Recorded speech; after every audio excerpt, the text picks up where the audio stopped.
Genshin Impact just dropped the biggest lore bomb. Almost all the forces from Teyvat and beyond will be present in Nod-Krai.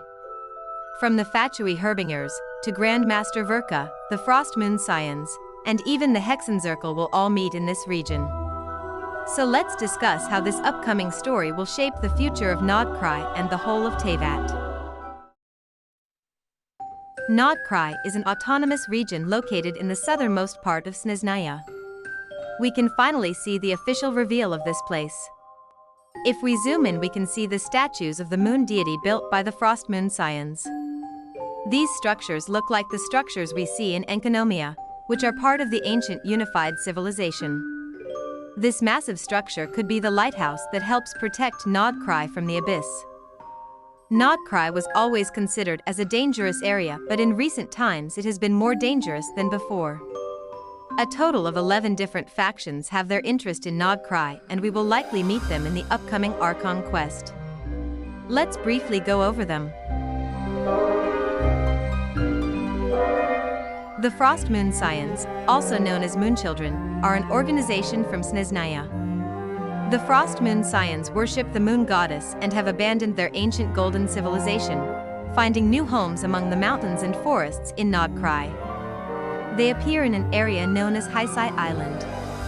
According to Helka, they are completely unlike the people of Nasha town, and they have created statues all over Nod-Krai.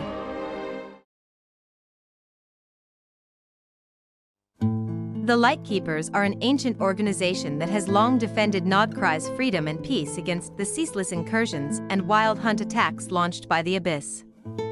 In the artifact set, Long Night's Oath, we got to know more about them. Long ago, when the area was devastated by the abyssal wild hunts, a priestess of the Frostmoon Scions was involved in helping the first Torchforger banish the wild hunt with Frostmoon Light, thus establishing the Lightkeepers. Lightkeepers are referred to as Ratniki, which means warrior in Russian.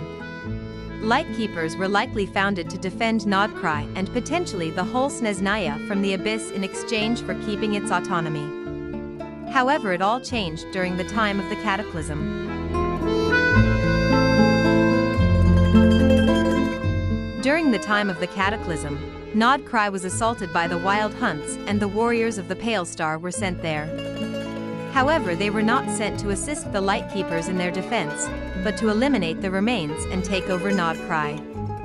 The Fatui are said to bear the banner of the Pale Star, but the Fatui were not founded during the time of the Cataclysm. So those warriors were probably the predecessor of the current Fatui.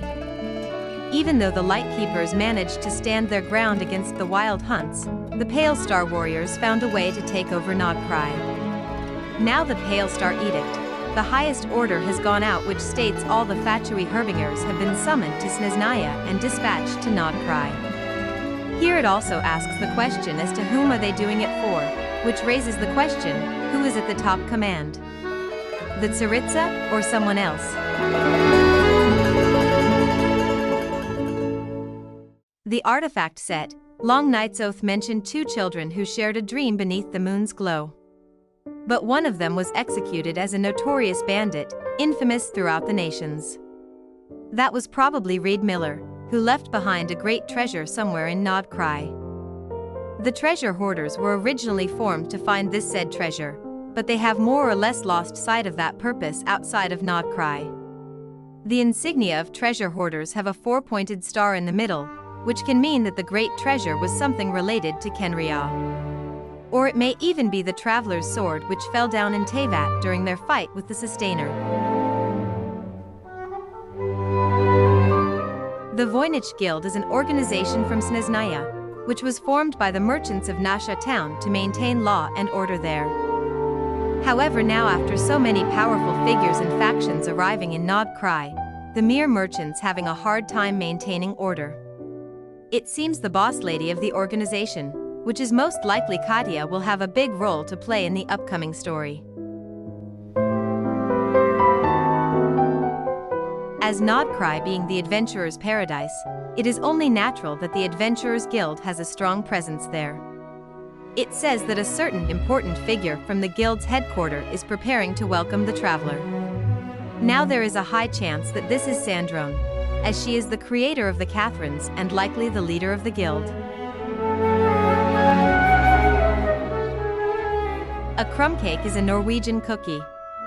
Even though the Craftshop was originally started by a certain prodigy to research the world's best Krumkake machine. But over time, after the creation of many intricate inventions, it gained a new identity as a famous machine workshop.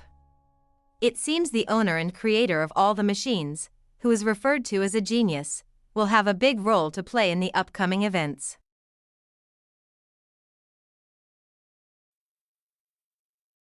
Snowland Fae used to follow the first Cryo-Archon, known as the Beliazar, and ruled the Northlands.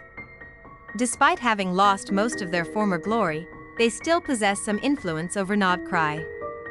It seems uncertain which side they will take in the upcoming events. We can see elf-like ears in the symbol of the Snowland Fae. It is likely that the Tsaritsa herself is a Fae, just like how Zhongli is an Adaptus and Focolars in Oceanid.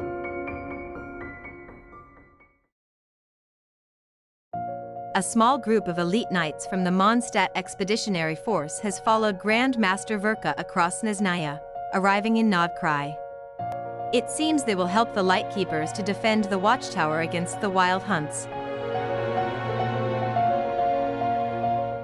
Nod-Krai has always been the stage where conflicts and